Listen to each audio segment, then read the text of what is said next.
So hello friends, स्वागत है आप सभी का आपके अपने यूट्यूब चैनल ज्ञान मिलन इंस्टीट्यूट में। आज के इस वीडियो में हम सभी देखने वाले हैं बिहार स्पेशल यानी बिहार से जुड़े टॉप 50 एमसीक्यूज़ को, जो कि प्रतियोगिता परीक्षाओं में बार बार पूछे जाते हैं। तो आइए बिना देरी किए इस वीडियो को हम सभी शुरू करते हैं। पहला प्रश्न है, बक्सर युद्ध के पश्चात बंगाल, बिहार तथा उड़ीसा का दीवानी अधिकार ईस्ट इंडिया कंपनी को किसने प्रदान किया था? ऑप्शन ए है शाह आलम द्वितीय, ऑप्शन बी है मीर कासिम, ऑप्शन सी है आलमगीर द्वितीय और ऑप्शन डी है उपयुक्त में से कोई नहीं। तो यहाँ पे राइट आंसर आपका शाह आलम द्वितीय हो जाएगा। ऑप्शन ए यहाँ पे राइट आंसर हो जाएगा। उसके बाद आइए दूसरा प्रश्न देखते हैं हम सभी। दूसरा प्रश्न है, दानापुर छावनी के भारतीय सैनिकों ने कब विद्रोह किया था? ऑप्शन ए है 20 जुलाई 1857, ऑप्शन बी है 25 जुलाई 1857, ऑप्शन सी है 26 जुलाई 1857 और ऑप्शन डी है 30 जुलाई 1857। तो यहाँ पे राइट आंसर आपका हो जाएगा दूसरा का 25 जुलाई 1857 को जो है दानापुर छावनी के भारतीय सैनिकों ने विद्रोह किया था। उसके बाद आइए तीसरा प्रश्न देखते हैं हम सभी। तीसरा प्रश्न है, बिहार के किस जेल के कैदियों ने विदेशी वस्त्रों के बहिष्कार के लिए नंगी हड़ताल की थी? ऑप्शन ए है पटना, ऑप्शन बी है भागलपुर, ऑप्शन सी है सारण और ऑप्शन डी है उपयुक्त में से एक से अधिक। तो यहाँ पर ऑप्शन सी सारण जो होगा आपका राइट आंसर हो जाएगा। सारण जेल के कैदियों ने विदेशी वस्त्रों का बहिष्कार के लिए नंगी हड़ताल किया था। उसके बाद चौथा प्रश्न है हमारा, बिहार के पहले भारतीय प्रधानमंत्री प्रांतीय सरकार के प्रधान कौन थे? ऑप्शन ए है श्री कृष्ण सिंह, ऑप्शन बी है मोहम्मद यूनुस, ऑप्शन सी है मजहरुल हक और ऑप्शन डी है उपयुक्त में से कोई नहीं। तो यहाँ पे चौथा का आंसर हो जाएगा मोहम्मद यूनुस, यहाँ पे राइट आंसर हो जाएगा। उसके बाद पांचवा प्रश्न है, 1934 ईस्वी में पटना में स्थापित बिहार सोशलिस्ट पार्टी के अध्यक्ष कौन थे? बिहार सोशलिस्ट पार्टी के अध्यक्ष पूछ रहा है। ऑप्शन ए है सच्चिदानंद सिन्हा, ऑप्शन बी है आचार्य नरेंद्र देव, ऑप्शन सी है जयप्रकाश नारायण और ऑप्शन डी है राम वृक्ष बेनीपुरी। तो यहाँ पे राइट आंसर आपका आचार्य नरेंद्र देव हो जाएगा। आप सभी राइट आंसर को कमेंट बॉक्स में टाइप करते रहें ताकि आपका भी प्रैक्टिस होते रहेगा। आइए नेक्स्ट क्वेश्चन देखते हैं हम सभी। अगला प्रश्न है हमारा छठा प्रश्न, बिहार का पहला हिंदी समाचार पत्र जो 1874 ईस्वी में पटना से प्रकाशित हुआ था, पटना से प्रकाशित हुआ था, कौन सा समाचार पत्र था? ऑप्शन ए है किरण, ऑप्शन बी है सर्वहितैषी, ऑप्शन सी है बिहार बंधु और ऑप्शन डी है सर्चलाइट। तो यहाँ पे राइट आंसर आपका हो जाएगा बिहार बंधु। बिहार बंधु जो है पहला हिंदी समाचार पत्र था जो 1874 ईस्वी में पटना से प्रकाशित हुआ था। याद रखिएगा आप सभी, बहुत ही इंपॉर्टेंट क्वेश्चन है। उसके बाद है सातवां प्रश्न है, 1857 की क्रांति के समय पटना का कमिश्नर कौन था? पूछ रहा है कि 1857 की क्रांति के समय पटना का कमिश्नर कौन था? Option A William Taylor, option B Smith Taylor, option C doctor R Lyall और ऑप्शन डी मेजर डगलस। तो यहाँ पे सातवें का राइट आंसर हो जाएगा आपका विलियम टेलर। ऑप्शन ए जो होगा आपका राइट आंसर हो जाएगा। 1857 की क्रांति के समय पटना का कमिश्नर विलियम टेलर था। उसके बाद आइए अगला प्रश्न देखते हैं हम सभी। आठवां प्रश्न है हमारा, बिहार के किस स्थान से गांधी जी ने अपना प्रथम सत्याग्रह शुरू किया था? Option A Champaran, option B Muzaffarpur, option C Patna, option D उपयुक्त में से एक से अधिक। तो यहाँ पे आप सभी को पता होगा कि चंपारण से जो है गांधी जी ने सर्वप्रथम सत्याग्रह शुरू किया था। उसके बाद आइए अगला प्रश्न देखते हैं। 1912 ईस्वी में भारतीय राष्ट्रीय कांग्रेस के बांकीपुर अधिवेशन की अध्यक्षता किसने की थी? बांकीपुर अधिवेशन की अध्यक्षता किसने की थी? Option A R N Mudholkar, option B Chittaranjan Das, option C Ambika Charan Majumdar और ऑप्शन डी उपयुक्त में से कोई नहीं। तो यहाँ पे 9वें प्रश्न का राइट आंसर आपका हो जाएगा आर एन माधोलकर। आर एन माधोलकर जो थे 1912 ईस्वी में भारतीय राष्ट्रीय कांग्रेस का जो बांकीपुर आपका बिहार में पड़ता है, इस अधिवेशन की अध्यक्षता आर एन माधोलकर ने की थी। आइए अगला प्रश्न देखते हैं हम सभी। अगला प्रश्न है, बिहार प्रांतीय सम्मेलन का पहला अधिवेशन 1908 ईस्वी में कहाँ हुआ था? बिहार प्रांतीय सम्मेलन का पूछ रहा है कि पहला अधिवेशन 1908 ईस्वी में कहाँ हुआ था? ऑप्शन ए है पटना, ऑप्शन बी है भागलपुर, ऑप्शन सी है गया, ऑप्शन डी है उपयुक्त में से कोई नहीं। तो यहाँ पे राइट आंसर आपका हो जाएगा पटना।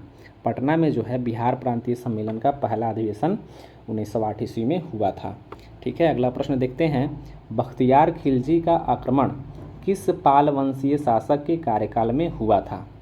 ऑप्शन ए है महीपाल, ऑप्शन बी है इंद्रद्युम्न पाल, सी है देवपाल और ऑप्शन डी है उपयुक्त में से कोई नहीं। तो यहाँ पे राइट आंसर आपका हो जाएगा इंद्रद्युम्न पाल जो है राइट आंसर हो जाएगा आपका, ठीक है। उसके बाद में 12वां प्रश्न है, इल्तुतमिश ने किसे पराजित करके बिहार पर अधिकार किया था? तो इल्तुतमिश ने जो है किसे पराजित करके बिहार पर अधिकार किया था? ऑप्शन ए है हिशामुद्दीन ऐवाज, ऑप्शन बी है अली मर्दान खां, ऑप्शन सी है मुबारिज़ खां, ऑप्शन डी है इस्लाम शाह। तो यहाँ पे राइट आंसर आपका हो जाएगा हिशामुद्दीन ऐवाज। हिशामुद्दीन ऐवाज यहाँ पे आपका राइट आंसर हो जाएगा। इल्तुतमिश ने हिशामुद्दीन ऐवाज को पराजित करके बिहार पर अधिकार किया था। उसके बाद आइए अगला प्रश्न देख सकते हैं हम सभी स्क्रीन पर। 13वां प्रश्न है, बिहार का अंतिम अफगान सुल्तान कौन था? ऑप्शन ए है अली मर्दन खां, ऑप्शन बी है हसन खां, ऑप्शन सी है दाऊद खां और ऑप्शन डी है बहार खां नुहानी।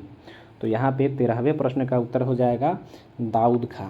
दाऊद खां जो थे बिहार का अंतिम अफगान सुल्तान माना जाता है। उसके बाद में 14वां प्रश्न है, आईने अकबरी के अनुसार बिहार कितना सूबा या सरकार में विभक्त था? बिहार जो है कितना सूबा या सरकार में विभक्त था आईने अकबरी के अनुसार पूछ रहा है। ऑप्शन ए है 7, ऑप्शन बी है 6 यानी कि 6, ऑप्शन सी है 4 और ऑप्शन डी है उपयुक्त में से कोई नहीं। तो यहाँ पे 14वें प्रश्न का उत्तर हो जाएगा आपका 7, यानी आईने अकबरी के अनुसार बिहार 7 सूबे या सरकार में विभक्त था। 15वां प्रश्न है, बिहार विद्यापीठ का उद्घाटन कब हुआ था? बिहार विद्यापीठ का उद्घाटन पूछ रहा है। तो यहाँ पर ऑप्शन दिया गया हुआ है 6 फरवरी 1919, 6 फरवरी 1921, सी में है 9 फरवरी 1921 और उपयुक्त में से कोई नहीं। तो यहाँ पे 15वें प्रश्न का उत्तर हो जाएगा आपका 6 फरवरी 1921 ईस्वी को बिहार विद्यापीठ का उद्घाटन हुआ था। 16वां प्रश्न देखते हैं हम सभी। 16वां प्रश्न है हमारा, बिहार के विदेह राज्य में आर्यों के आगमन तथा निवास का साक्ष्य किस ग्रंथ में मिलता है? तो 16वें प्रश्न का ऑप्शन है गोपथ ब्राह्मण, बी में है शतपथ ब्राह्मण, सी में है तैत्तिरीय ब्राह्मण और डी में है छांदोग्य उपनिषद।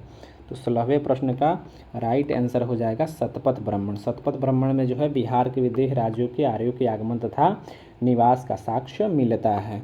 इसके बाद में 17वां प्रश्न है, बिहार में 16 महाजनपदों में से कितने महाजनपद वर्तमान में बिहार में स्थित है? यानी 16 महाजनपदों में से भारत के 16 महाजनपदों में से कितने महाजनपद जो है वर्तमान में बिहार में स्थित है?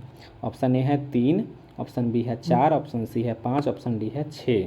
तो यहाँ पे 17वें प्रश्न का उत्तर हो जाएगा ऑप्शन ए 3 जो है वर्तमान में महाजनपद बिहार में स्थित है। उसके बाद में अगला प्रश्न देखते हैं हम सभी।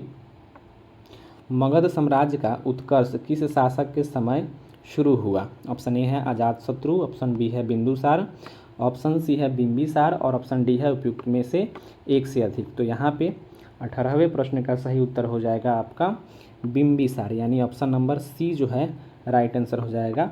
बिंबिसार जो है मगध साम्राज्य का उत्कर्ष जो है इसी के समय में शुरू हुआ था। उसके बाद में अगले प्रश्न की तरफ बढ़ते हैं हम सभी। 19वां प्रश्न है हमारा, मौर्य काल के समय मुद्रा को किस नाम से जाना जाता था? मौर्य काल के समय मुद्रा को किस नाम से जाना जाता था? ऑप्शन ए है रुपया, ऑप्शन बी है प्रणय, ऑप्शन सी है पर्ण और ऑप्शन डी है उपयुक्त में से एक से अधिक। तो यहाँ पे 19वें प्रश्न का उत्तर हो जाएगा सी पर्ण। पर्ण जो नाम है ये नाम जो है मौर्य काल के समय मुद्रा को इसी नाम से जाना जाता था, पर्ण नाम से जाना जाता था। 20वां प्रश्न है, गार्गी संहिता में पाटलिपुत्र पर यवनों के आक्रमण का उल्लेख है। यह आक्रमण किसके शासनकाल में हुआ?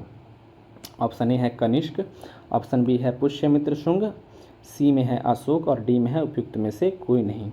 तो 20वें प्रश्न का उत्तर हो जाएगा पुष्यमित्र शुंग। अगला प्रश्न देखते हैं हम सभी। 21वां प्रश्न है हमारा, विक्रमशिला विश्वविद्यालय की स्थापना किस पाल वंशीय राजा ने करवाई थी? विक्रमशिला विश्वविद्यालय की स्थापना के बारे में पूछ रहा है। ऑप्शन ए है धर्मपाल, ऑप्शन बी है देवपाल, ऑप्शन सी है रामपाल, ऑप्शन डी है उपयुक्त में से कोई नहीं। तो यहाँ पे 21वें प्रश्न का उत्तर हो जाएगा धर्मपाल। धर्मपाल जो है विक्रमशिला विश्वविद्यालय की स्थापना करवाई थी। 22वां प्रश्न है, बिहार को दिल्ली सल्तनत के अधीन किसने किया था?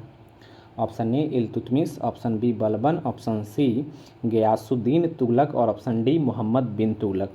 तो यहाँ पे राइट आंसर आपका हो जाएगा इल्तुतमिश। इल्तुतमिश ने जो है बिहार को दिल्ली सल्तनत के अधीन किया था। उसके बाद में 23वां प्रश्न है, बख्तियार खिलजी का आक्रमण बिहार में कब हुआ था? बख्तियार खिलजी का आक्रमण बिहार में कब हुआ था? ऑप्शन ए 1196 ईस्वी, ऑप्शन बी में 97, ऑप्शन सी में 98 है और ऑप्शन डी में उपयुक्त में से एक से अधिक। तो यहाँ पे 23वें प्रश्न का उत्तर आपका हो जाएगा ऑप्शन नंबर सी, यानी कि 1198 ईस्वी में बख्तियार खिलजी का आक्रमण बिहार में हुआ था।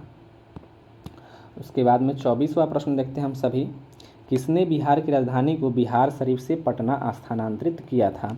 ऑप्शन ए है बख्तियार खिलजी, ऑप्शन बी है दरिया खान नूहानी, ऑप्शन सी है शेर शाह, ऑप्शन डी है उपयुक्त में से कोई नहीं।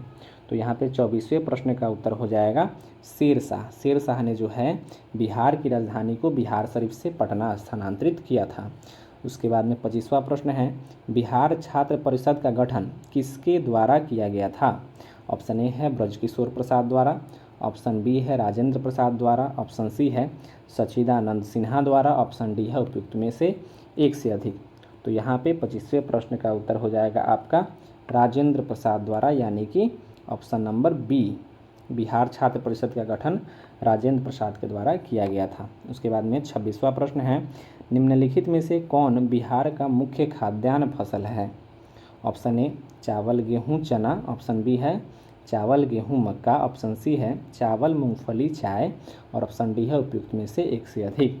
तो यहाँ पे 26वें प्रश्न का उत्तर हो जाएगा चावल गेहूं और मक्का यहाँ पर बिहार का मुख्य खाद्यान्न फसल के रूप में जाना जाता है। उसके बाद आइए 27वां प्रश्न देखते हैं हम सभी, घोघा झील बिहार के किस जिले में स्थित है? तो यह जो है ऑप्शन दे रहा है सहरसा, नवादा, सी कटिहार और डी उपयुक्त में से कोई नहीं। तो यहाँ पर आपका राइट आंसर हो जाएगा कटिहार। कटिहार में जो है घोघा झील उपस्थित है। घोघा झील बिहार के कटिहार जिले में उपस्थित है। ठीक है, आइए अगला प्रश्न देखते हैं, हिंदू धार्मिक मान्यताओं के अनुसार किस नदी को अपवित्र या अशुभ माना जाता है? अशुभ किस नदी को माना जाता है आपको बताना है। ऑप्शन ए है पुनपुन, ऑप्शन बी है कर्मनाशा, ऑप्शन सी है सकरी और ऑप्शन डी है उपयुक्त में से कोई नहीं। तो यहाँ पे 28वें प्रश्न का उत्तर हो जाएगा कर्मनाशा। इसका नाम ही है कर्मनाशा, जो कि हिंदू धार्मिक मान्यताओं के अनुसार अपवित्र या अशुभ माना जाता है। 29वां प्रश्न है हमारा, बिहार का कुल क्षेत्रफल कितना है? तो ये तो पता ही होगा आप सभी को, बिहार का कुल क्षेत्रफल कितना है?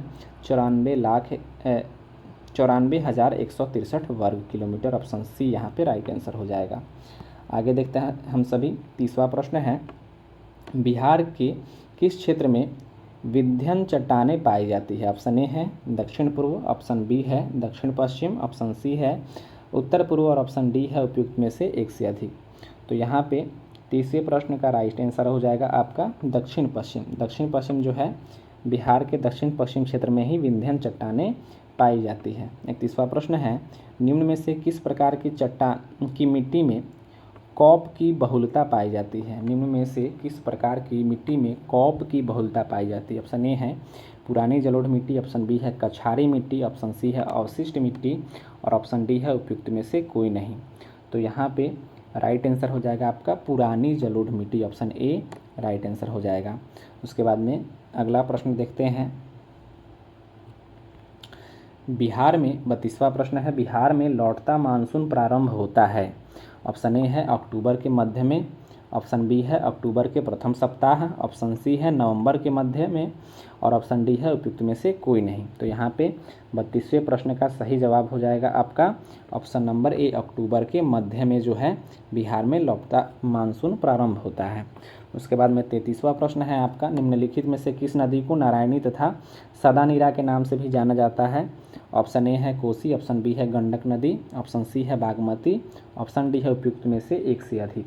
तो यहाँ पे 33वें प्रश्न का उत्तर हो जाएगा आपका गंडक नदी। गंडक नदी को ही नारायणी या सदानीरा के नाम से भी जाना जाता है। उसके बाद 34वां प्रश्न है, निम्नलिखित में से कौन सी फसल सर्वाधिक क्षेत्र में बोई जाती है? ऑप्शन ए गन्ना, ऑप्शन बी चावल, ऑप्शन सी गेहूँ और ऑप्शन डी मक्का। तो यहाँ पे 34वें प्रश्न का उत्तर हो जाएगा चावल, चावल यहाँ पे राइट आंसर हो जाएगा। चावल जो है सर्वाधिक क्षेत्र में बोई जाती है, यानी बिहार की बात कर रहा है, ठीक है। अगला प्रश्न देखते हैं, 35वां प्रश्न है हमारा, उदयपुर वन्यजीव अभ्यारण्य बिहार के किस जिले में अवस्थित है? उदयपुर वन्यजीव अभ्यारण्य की बात कर रहा है। ऑप्शन ए है मुंगेर, ऑप्शन बी में है पश्चिम चंपारण, ऑप्शन सी में है पूर्वी चंपारण, ऑप्शन डी में है कैमूर। तो यहाँ पे राइट आंसर आपका हो जाएगा पश्चिमी चंपारण। पश्चिमी चंपारण में ही उदयपुर वन्यजीव अभ्यारण्य जो है अवस्थित है। उसके बाद 36वां प्रश्न है, वाल्मीकि राष्ट्रीय उद्यान को किस वर्ष प्रोजेक्ट टाइगर के अंतर्गत शामिल किया गया था? ऑप्शन ए 1976, ऑप्शन बी 1980 ईस्वी, ऑप्शन सी 1991 ईस्वी और ऑप्शन डी 1996 ईस्वी। तो यहाँ पे 36वें प्रश्न का उत्तर हो जाएगा ऑप्शन नंबर सी 1991 ईस्वी में जो है वाल्मीकि राष्ट्रीय उद्यान को प्रोजेक्ट टाइगर के अंतर्गत शामिल किया गया था 1991 ईस्वी को। 37वां प्रश्न है, दलदली मिट्टी की बहुलता बिहार के किन क्षेत्रों में पाई जाती है? तो यहाँ पे 37वें प्रश्न का ऑप्शन है किशनगंज, अररिया, सुपौल, उपयुक्त में से एक से अधिक। तो यहाँ पे 37वें प्रश्न का उत्तर कौन सा हो जाएगा? ऑप्शन नंबर डी, उपयुक्त में से एक से अधिक हो जाएगा। दलदली मिट्टी की बहुलता बिहार के एक से अधिक, इनमें से ऑप्शन के अनुसार एक से अधिक क्षेत्रों में पाई जाती है। अगला प्रश्न है 38वां प्रश्न, त्रिवेणी नहर का निर्माण किस वर्ष किया गया था? ऑप्शन ए 1901 ईस्वी, ऑप्शन बी है 1904 ईस्वी, ऑप्शन सी है 1916 ईस्वी और ऑप्शन डी है उपयुक्त में से कोई नहीं। तो यहाँ पर त्रिवेणी नहर का निर्माण के बारे में पूछ रहा है, जो कि पश्चिमी चंपारण में पड़ता है त्रिवेणी नहर। इसका राइट आंसर हो जाएगा आपका ऑप्शन बी जो होगा, इसका राइट आंसर हो जाएगा 1904 ईस्वी में। त्रिवेणी नहर का निर्माण 1904 ईस्वी में किया गया था, ठीक है। 39वां प्रश्न है, बिहार के किस जिले में सर्वाधिक चूना पत्थर पाया जाता है? ऑप्शन ए रोहतास, बी में भागलपुर, सी में गया, डी में उपयुक्त में से एक से अधिक। तो यहाँ पे 39वें प्रश्न का उत्तर हो जाएगा आपका रोहतास। बिहार के रोहतास जिले में सर्वाधिक चूना पत्थर पाया जाता है। 40वां प्रश्न है, 2011 की जनगणना के अनुसार बिहार का शिशु लिंगानुपात यानी 0 से 6 आयु कितना है शिशु लिंगानुपात 2011 की जनगणना के अनुसार? तो यहाँ पे राइट आंसर आपका देखते हैं ऑप्शन के अनुसार। ऑप्शन ए है 918, बी में 921, सी में 935 और डी में 943। तो यहाँ पे आपका ऑप्शन नंबर सी 935 आंसर हो जाएगा, ठीक है। 935 जो है आपका शिशु लिंगानुपात बिहार में 2011 की जनगणना के अनुसार है। अगला प्रश्न है, बिहार की औसत वर्षा कितनी सेंटीमीटर है? ऑप्शन ए 90 सेंटीमीटर, बी में 112, सी में 125 सेंटीमीटर और डी में उपयुक्त में से कोई नहीं। तो 41वें प्रश्न का उत्तर यहाँ पे बी हो जाएगा, 112 सेंटीमीटर जो है बिहार की औसत वर्षा है। उसके बाद में 42वां प्रश्न है, वर्तमान में बिहार के अनुमंडलों की कुल संख्या कितनी है?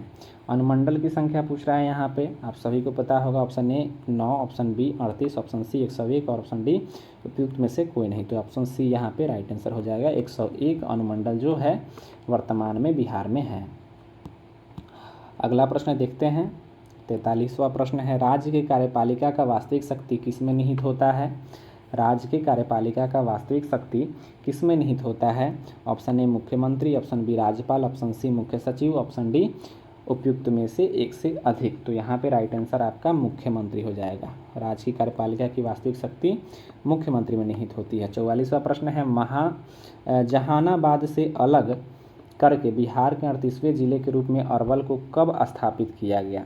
38वां जिला जो कि सबसे नया जिला है, इसे कब स्थापित किया गया ये पूछ रहा है। ऑप्शन है 1999, ऑप्शन बी है 2000, ऑप्शन सी है 2001, ऑप्शन डी है उपयुक्त में से कोई नहीं। तो यहाँ पे 44वें प्रश्न का उत्तर हो जाएगा आपका ऑप्शन नंबर सी 2001 ईस्वी में। 2001 ईस्वी में जो है अरवल नए जिला के रूप में आया था। उसके बाद में है 45वां प्रश्न हो जाएगा आपका, भारतीय संविधान के किस अनुच्छेद में पंचायतों के वित्तीय स्थिति की समीक्षा के लिए वित्त आयोग का गठन का प्रावधान है? ऑप्शन ए है 243 का के, ऑप्शन बी है 243 का आई, ऑप्शन सी है 243 का जी और ऑप्शन डी है उपयुक्त में से कोई नहीं। तो यहाँ पे 45वें प्रश्न का उत्तर हो जाएगा आपका ऑप्शन बी 243 का आई हो जाएगा। उसके बाद में 46वां प्रश्न है, किस राज्य में महाधिवक्ता की नियुक्ति किसी राज्य में महाधिवक्ता की नियुक्ति किसके द्वारा की जाती है?